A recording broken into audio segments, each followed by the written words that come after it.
Mando! Mando! Andito na ako. Ano yun? Wala si Chumando eh. Pupuntang Maynila. Biglaan lang alis. Ganun ba?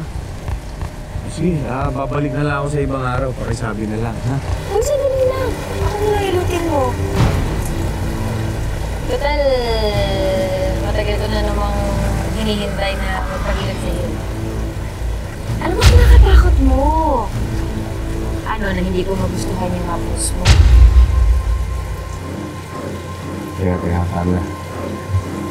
Ilang beses ko ba sasabihin sa'yo? Parang mo na akong tatay eh. Sige, tutuloy na ako. Uy, sandali na! Aw! Bakit? Sakit! Ano nangyari? Sabi ko naman sa'yo, may pilay ako eh. Sige na, hilutin mo na ako. Sige ka. Sabihin ko sa lahat ng tao na namimili ka ng kliyente.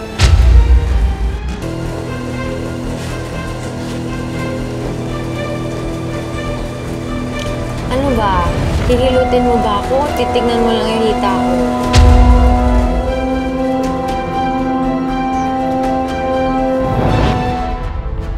Gutom na talaga ako. Halika na, kain na po tayo. Kapatid kong to talaga, medyo may katakawan eh.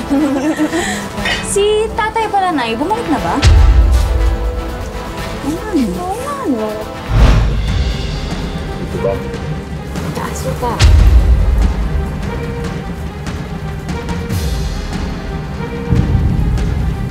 Kaso ka.